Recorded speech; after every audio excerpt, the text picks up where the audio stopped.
Hello YouTube, and today I'm bringing you a subscriber showcase that's narrated by me because the person that was going to narrate it has got a sore throat or something like that, so I'm going to have to narrate it for them, which is kind of sucky in a way because then you don't kind of get their own personal voice and their kind of views on their own Pokemon and stuff, but I'll try and think as they were thinking and narrate it as well as I can anyway.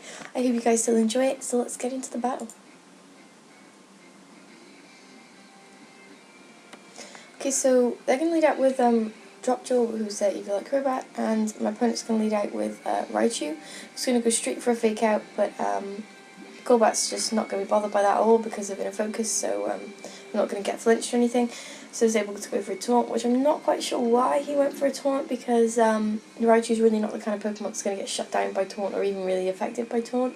So he's going to then swap out into Sudowoodo to take whatever electric type attack this thing's got, which is going to be a Volt Tackle, which hits pretty hard. But he's going to take that Rocky Helmet damage, the recoil, and then the Life Orb damage as well. So his Raichu's not looking too healthy at all after that, and he's going to swap out and swap into his Milk Tank. Sudowoodo's just going to set up some Stealth Rock because it's good to get rocks up, I suppose, to wear down your opponent if it swaps out and a lot. And Milk Tank's just going to go for a Toxic because I don't think it could really hit Sudowoodo with much else. And Sudowoodo's just going to be like YOLO and go for an Explosion and do a little bit of damage to the Milk Tank and to kill itself at the same time. It's the end of Sudowoodo.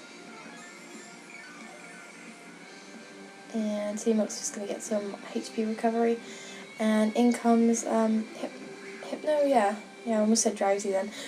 In comes Hypno, and it's going to be for 1, which is going to alert it to the Body Slam, and the Milk Tank is going to go for the Body Slam. Hypno's going to go for a Parrot Punch to get a little bit of super effective damage and the attack boost as well.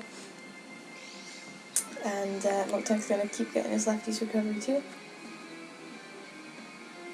He's going to swap out his Milk Tank at this point because I suppose he just doesn't want to be set up bait, and he can't really do much to this thing anyway. And he's going to swap into his Musharana, who is going to 4-1 it to his own Kicker Impact, and is also going to resist the Fighting type Parrot Punch.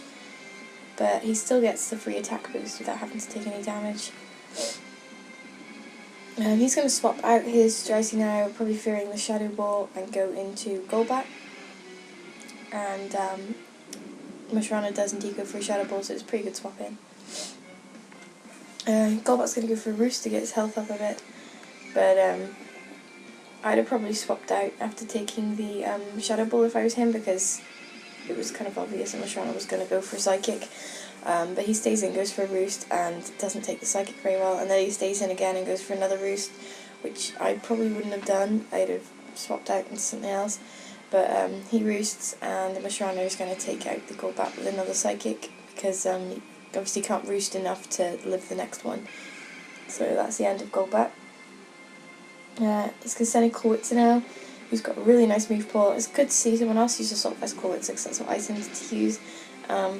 He's going to fire off a Dark Pulse, which is going to do loads, and this Musharana is armed to the walls with this one. She's got every kind of bit of coverage going, which is nice to see on a Musharana. And it's going to go for another Dark Pulse set. I'm wondering if that's an Assault Vest Musharana, or whether it just didn't want to use Moonlight, I'm not sure. Anyway, in comes Raichu, who's probably going to go for another Fake Out. So we're going to swap out the Corwitzer and go into Drowsy again. Who's going to 4-1 it to Volt Tackle, and Love Story is just going to go for a Fake Out because it hits pretty hard with a Life Orb, and obviously the flinch is very useful too. And he was just going to go for Volt Tackle and take out the Hypno. I'm so determined to call that thing Drowsy for some reason. It's going to take out the Hypno and is just about going to die to recoil and Life Orb damage as well, so that's the end of the Raichu. So they're going to send out their Swanna, and we're going to send out the Butterfree. I don't really like Butterfree, I think it looks kind of weird. Swanna's going to go for the Hurricane, which is obviously going to land and almost take out the Butterfree with a critical hit as well, but it just hangs on there with its Focus Sash and goes for a Quiver Dance, boosting its special attack, special defense and speed. and it's going to go for a sleep powder, which is pretty risky, but it pays off because it does land, so can't really complain about that. Swana's going to stay asleep there, and he's going to swap out and go into Vital Bloom. He's going to take the stealth damage, and Butterfree's just going to keep going for some quiver dances on the free swap, which was pretty good. So he's now at +2 on attack, special defense, and speed. And just going to go for Bug Buzz, which hits Vital Bloom for neutral, but I'm guessing this is a max defense and not a max special defense, and it doesn't really take that too well. It does just hang in there to finish off the Butterfree with the Sludge Bomb now, so that's the end of the Butterfree. And it's got Black Sludge, I think, yeah. It's got Black Sludge for recovery. In comes Typhlosion, who's just going to obviously go for Eruption because it's pretty much all Typhlosion ever does. It just spams Eruption, then when it's on low health, if it's scarfed into Eruption, you'll have to swap out and go for Flamethrower or something. And this one is the Scarf set too, which they can be pretty hard to like get them to a kind of HP where Eruption doesn't kill anything. So in comes Milk Tank, and it just about survives on the tiniest bit of health to get a milk drink off, which is pretty cool and good for them. I know the pain of trying to kill something and living on 1 health and getting a recover or something off. Sableye, I think it was. It's on like 1 health and I was just about to kill it, and then it fucking went for a recover and I'm just gonna cry. Anyway, I'm gonna swap into Klawitza here, giving the Milk Tank another chance to get a free milk drink up, but obviously swapping in for the Aura Sphere. He predicts that and swaps out and goes into Swanna because obviously he's got flying type, so it's not going to take too much damage from an Aura Sphere. But we actually go for Sludge Wave instead because we were obviously predicting the other guy to over-predict maybe, and so we went for a Sludge Wave to get even more damage off. And now here I'm kind of confused. Why would you swap in a Slurpuff after seeing I had Sludge Wave? So he's going to go for the Play Rough, it's not going to kill me, and then I'm going to go for the Sludge Wave and like take it out, and I was like, I don't know why you'd swap in a Fairy type on a Sludge Wave Cannon Shrimp. So she's going to swap in her Milk Tank because she doesn't really have any Pokemon left. And going to go for a Body Slam and take out the Klawitza, because unfortunately Klawitza has terrible speed, and I have used it myself, and it does kind of work because I have Lantern to Thunder Wave other things, but it does have terrible speed. It probably works well on a Trick Room team though. So in comes Typhlosion again with the Eruption, although it actually goes for a Lava Plume here, which is going to do a little bit of damage. And Milk Tank's going to go for a Body Slam too.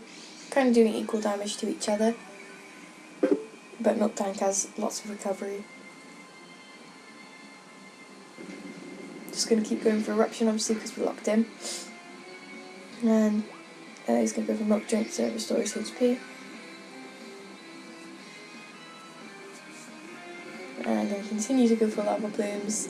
I think keep going until the Milk Tank gets burned, and then it's not able to do too much to me, and we start to whittle it down a little more. So I'm going to get some more lefties recovery, and I just keep going for Lava Plume, hoping for a burn. And we do get the burn, so now its attack is going to be halved, so it's not really going to be doing too much to us with Body Slam, but thankfully it hasn't actually paralysed us with Body Slam yet. Because I swear whenever I get Body Slam, they get paralysed, like on the first Body Slam, and then that's it. Everything's ruined. So he's going to take some more damage there from the burn, and one last Lava Plume should take out this Milk Tank, and it does. So that's the end of the Milk Tank, and I think that's the end of the battle as well. I really hope you guys enjoyed the subscriber showcase. I'm sorry that I'm the one narrating and not the actual person, but hopefully next time we'll get them to narrate their own battles. So I hope you guys enjoyed this battle, and I'll see you around. Goodbye.